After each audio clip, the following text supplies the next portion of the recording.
ऊष्मागतिकी द्वितीय में जो है अपन अंतिम पॉइंट्स की बात कर रहे हैं।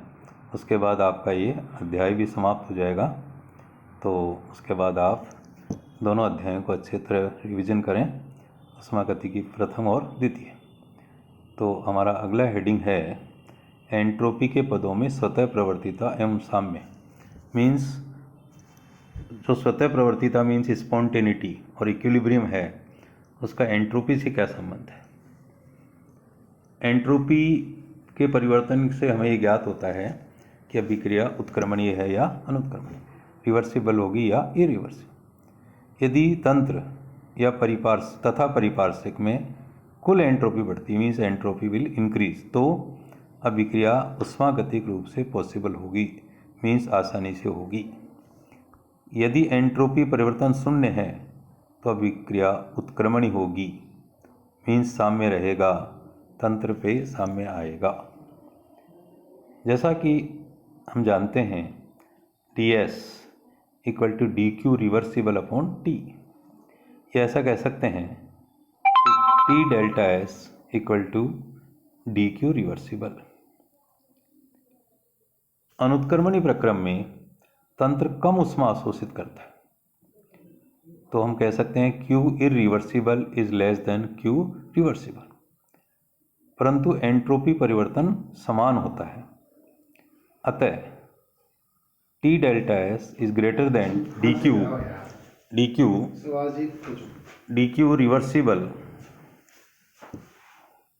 या ds equal to D Q reversible upon T. अतः हम कह सकते हैं कि T delta S equal to D plus P D V उत्क्रमणी प्रक्रमों के लिए, और अनुत्क्रमणी के लिए बात करें तो T delta S greater than D plus P D V. Means उत्क्रमणी के लिए T डेल्टा एस इक्वल होगा D plus P D V के, और यहाँ T डेल्टा एस ग्रेटर होगा। सामान्य रूप से हम कह सकते हैं कि T D S is greater और equal than D plus P D V. Means उत्क्रमणी के लिए इक्वल होगा और अनुत्क्रमणी के लिए ज़्यादा होगा। निम्नलिखित अवस्थाओं में हम एंट्रोपी परिवर्तन की बात करें डिफरेंट कंडीशंस में, जैसे बात करें समतापी प्रक्रम की जिसमें E और V स्थिर हो, एनर्जी और वॉल्यूम, तो क्या होगा D equal to D V equal to 0, तो ds इज ग्रेटर देन और इक्वल देन 0। बात करें समतापी प्रक्रम की जिसमें पुनः लेकिन इसमें S और V स्थिर हो, एंट्रोपी और वॉल्यूम, तो होगा ds equal to D V equal to 0। तो हम कह सकते हैं कि dE इज इक्वल और greater than 0।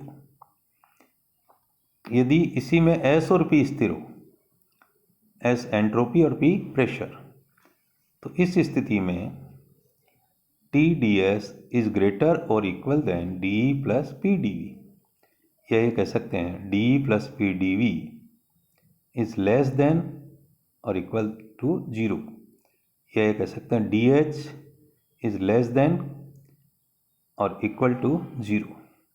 DH means change in enthalpy, परिवर्तन जिसे कह सकते हैं अपन। हम बात करते हैं ऊष्मीय साम्य की, थर्मल इक्विलिब्रियम। थर्मल इक्विलिब्रियम क्या होता है?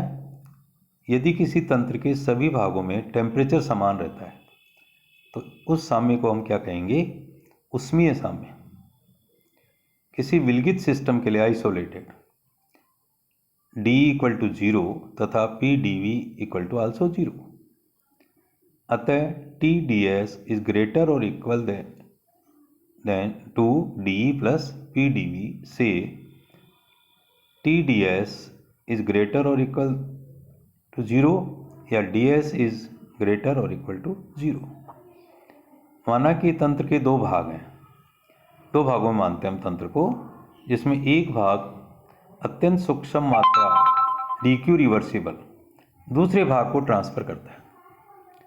पुनः हम कहें कि यदि DS1 और DS2 एंट्रोपी परिवर्तन तथा T1 और T2 दोनों भागों के ताप हों, मीन्स एक भाग का टेम्परेचर T1 है, एक का T2 है, और DS1 और DS2 उनमें दोनों भागों में क्रमशः एंट्रोपी परिवर्तन है। तो हम लिख सकते हैं DS1 equal to minus DQ reversible upon T1 और DS2 इक्वल टू इसका उल्टा साइन होगा positive plus DQ reversible upon T2। उष्मा के प्रवाह के लिए आवश्यक है कि T1 is greater then T2, means उष्मा अधिक ताप से कम ताप की ओर प्रवाहित होगी। तो कुल एंट्रोपी परिवर्तन क्या होगा? DS equal to DS1 plus DS2, या इसका मान रखें तो minus DQ reversible upon T1 plus DQ reversible upon T2। तो इसको लिखा जा सकता है DS equal to 1/T2 minus 1/T1 bracket DQ reversible. यदि उष्मा का प्रवाह स्वतः प्रवर्तित है, मीन्स स्पॉन्टेनियस है, अपने आप हो रहा है, तो DS is greater than 0 means positive है। अतः 1/T2 minus 1/T1 DQ reversible is greater than 0। या ऐसे कहें कि 1/T2 minus 1/T1 is greater than 0, या इसको और दूसरी तरीके से कहें 1/T2 is greater then 1/T1, या T1 is greater then T2। बात वही आ गई कि उष्मा के प्रवाह के लिए T1 का मान ज़्यादा होना चाहिए इससे T2 से, मीन्स प्रारंभ टेम्परेचर अधिक हो और वो अधिक टेम्परेचर से कम टेम्परेचर की ओर उष्मा का क्या होगा? प्रवाह होगा। पुनः हम साम्यावस्था पर देखें तो DS इक्वल टू 0। अतः 1/T2 minus 1/T1 DQ reversible equal to 0, या यह कहें 1/T2 minus 1/T1 is equal to 0, या 1/T2 equal to 1/T1, it means T1 equal to T2। इस अवस्था को उष्मीय साम्य की अवस्था कहते हैं, मीन्स टेम्परेचर क्या है? कांस्टेंट है, means T1 equal to T2। Thanks. ये आपका उष्मागतिकी द्वितीय भी खत्म हो रहा है। उसके बाद हम अगले लेक्चर में नया अध्याय प्रारंभ करेंगे। धन्यवाद।